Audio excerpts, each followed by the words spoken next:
ကျွန်တော်ပါတီကငြိမ်းချမ်းရေးပါတီပြည်ထောင်စုကြီးငြိမ်းချမ်းခြင်းတဲ့ဒီငြိမ်းချင်းနဲ့ဖွံ့ဖြိုးစေခြင်းနဲ့ကျွန်တော်တို့ပါတီ policy ထဲမှာ sanction ဆိုတဲ့ဟာလေပိတ်ဆို့မှုကျွန်တော်တို့နိုင်ငံပိတ်ဆို့မှုကြောင့်ဒုက္ခရောက်နေတဲ့တောင်သူလယ်သမားတွေအလုပ်သမားတွေအခြေခံလူတန်းစားတွေဝန်ထမ်းတွေလူလက်တန်းဆက်အကုန်လုံးပြည်သူ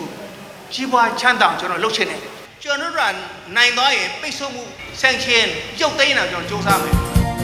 ရှင်ယူမကကြပြူမီစာတာဆန်လက်ညီဒီစိတ်နှမိတ်ဆောင်ဖြူစင်နီဓမိုင်းကြောင့်တသေးတီအကြောင်းတရားကိုပေးပါရီ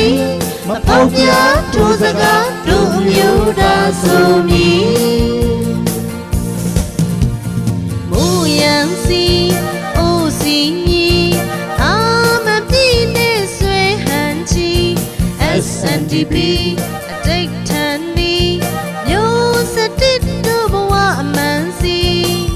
စောင်းဖို့စရာတာဝန်နီလူထုအင်အားအစလေးစာယုံကြည်စီမွေးပိတ်ဆို့မှုလည်းလုပ်တဲ့တာအစွမ်းမထိခိုက်ဘူးကျွန်တော်တို့ပြည်သူလူထုပဲထိခိုက်တယ်ဆင်းရဲတယ်ကျွန်တော်ပြည်သူလူထုခဏတော့ပြောတဲ့တောင်တူလယ်သမားတွေအရန်ဒုက္ခရောက်လယ်သမားတွေ10ဦးမှာပိုင်ဆိုင်တဲ့ပုံစံခုံက10ယောက်ကပေါင်ထားတယ်ဗျာသူတို့လက်ထက်မှာပုံစံခုံမရှိတော့ဘူးတဲ့တကယ်တထေးတွေလက်ထက်ရောက်တာနော်စပားကုန်တွေလက်ထက်ရောက်တာစပားဈေးကစပားထွက်တဲ့ချိန်မှာဈေးကမကောင်းဘူးနော်ဒီတောင်တူလယ်သမားလက်ထက်မှာစပားမရှိတော့မှစပားဈေးတက်တယ်လေအဲ့ဒါကုန်တယ်ကစားတာတကယ်လို့တာကျွန်တော်တို့ကအစွမ်းအဖွဲ့ထဲမှာပါသွားရင်လယ်သမားတွေဒီလိုဒုက္ခရောက်တယ်တော်တော်ဒုက္ခရောက်တာပေါ့လယ်ပိုင်ရှင်ဖြစ်ပြီးတော့စည်ရင်ငါဖြစ်နေတာဟုတ်တယ်မလားပုံစံခုံတော့ရှိတယ်ဒါပေမဲ့တထေးတွေရဲ့လက်ထဲမှာသွားအားရထားရတယ်လေကိုယ်လယ်မပိုင်တော့လေအဲ့ဒါတွေပြန်ပြီးတော့လှုပ်ရမှာလယ်သမားတွေကျွန်တော်စဉ်းစားတယ်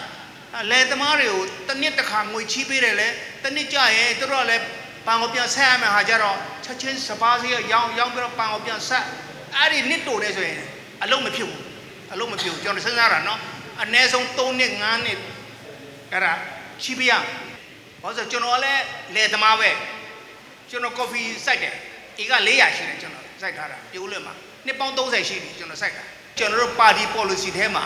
sanction ဆိုတဲ့ဟာလေပိတ်ဆို့မှုကျွန်တော်တို့နိုင်ငံပိတ်ဆို့မှုကြောင့်ဒုက္ခရောက်နေတဲ့တောင်သူလယ်သမားတွေအလုပ်သမားတွေနော်အခြေခံလူတန်းစားတွေဝန်ထမ်းတွေနော်လူလက်တန်းဆက်အကုန်လုံးကျွန်တော်တို့ကနိုင်လာလို့ဆိုလို့ရှိရင်လွတ်တော်ထဲကဖြစ်ဖြစ်အစိုးရအပိုင်းထဲကဖြစ်ဖြစ်အကုန်လုံးပြည်သူကြီးပွားချမ်းသာကျွန်တော်လှုပ်ချင်တယ်